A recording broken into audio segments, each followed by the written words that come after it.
Hvala. Se vidi kako gledaju profesor Slavek i profesor Tomek. To su ko zid iza vas ovak stoje. Svaka čast. Objasnili smo kako ste radili jela, a moramo ih nekako nazvati. Kako bi ih vi nazvali? Evo, juhica. Valjankina juha. Kako? Domaći. Valjankina. Valjankina. A, valjankina, buča, da. Ja se počeo trokirati, kaj ti je? Svinski file strsja. Čekaj da čujem još kako velite buča još osim. Valjanka. Samo valjanka, jel? Tako je. Dobro. Nema više ni jedan iza drugi. Tak ćemo mi njega zavaljati. Dobro, danas. kako se ovo zove? Svinski file strsja. Svinski file strsja. Tako je. Super. I?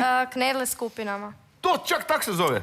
Knedle skupinama su knedle skupinama. Dobro. Dođite, učenici. Ajde. Slavi. Dobro, pa ne morate, kad se mene tiče, uopće ne morate. A ovo su, kao što vidite, napravili Slavek i Tomek. Vidite, ali nemojte kušati. Odi tamo. Aha, Čekaj ipak. malo!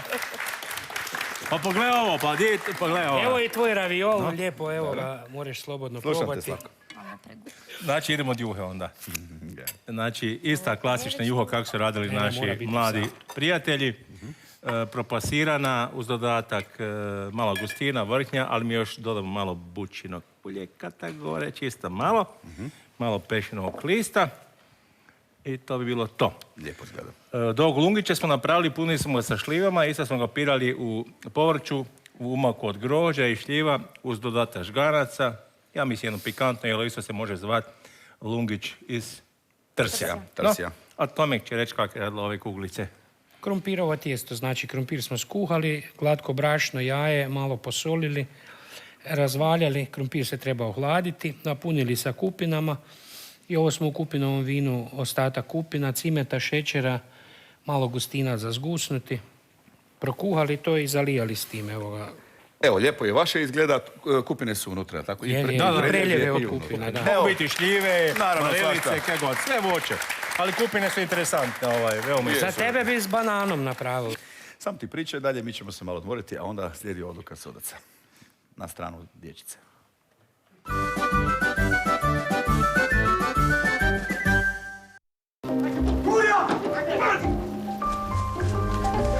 Na gradskoj periferiji To mi pričuvaš, okej?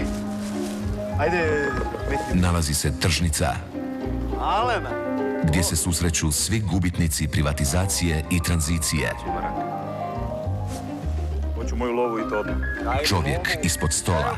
Pusti mog tatu na miru, oči da te pljusne. Majci plaši. U nedjelju na Prvom. Sprasan si.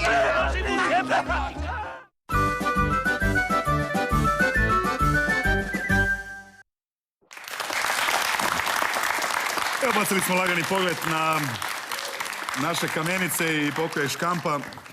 Nevene, svaki put je drugčije zove, nevjerojatno malo Nevena, malo Željko, malo... Kad ima, lako, Da, ima, lako da. je izabrati. Ovo smo već predstavili sa hladnu varijantu sa kažunskim, recimo, sosom, ali nismo ove kamenice koje smo pekli u pečnici, pa nekoliko riječi o njima. Tako je, znači svježe kamenice otvorene, ostavljene na stranu, dok se u loncu dinstalo luk, celer. U istom loncu? U istom loncu, dok su se dinstalo presveto trojstvo kuhinje iz New Orleansa. Unutra je dodana malo graška i svježi škampi, prebačeno preko kamenica i zapečeno. Čudno je ovo sa graškom, evo to je recimo, to kod nas ne bi nikad napravili. To kod nas ne bi nikada, treba malo boje i treba određene količine znači bjelančevina ima, treba malo nekih šećera unutra.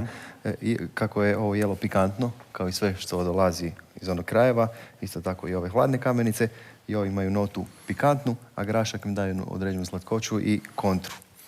Ovo smo rekli, kratko samo do rečenice, to su friške kamenice, napravili smo ovaj umak od...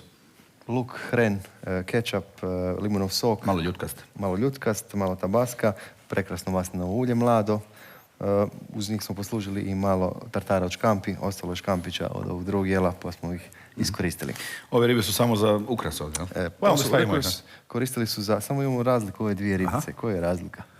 Ove i ove? Ove i ove. Ova je plivala u našem moru, ova je tamo plivala u New Orleansu. A ista su... Malo su ovo se napila naftice tamo.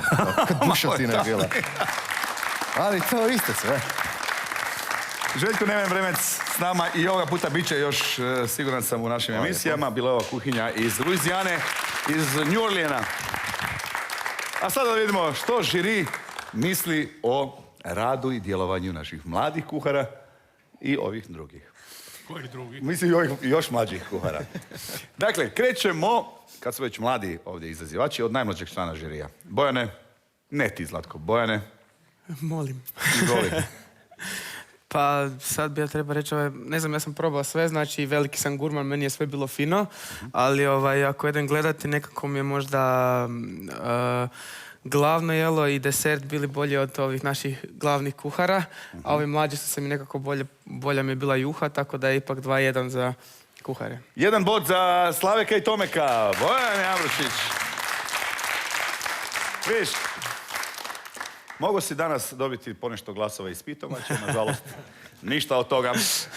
Ajde da vidimo, neću ovoga, zadnji, to je napeto će biti. Idemo do Danijela Kraljevića, našeg vinara i maslinara.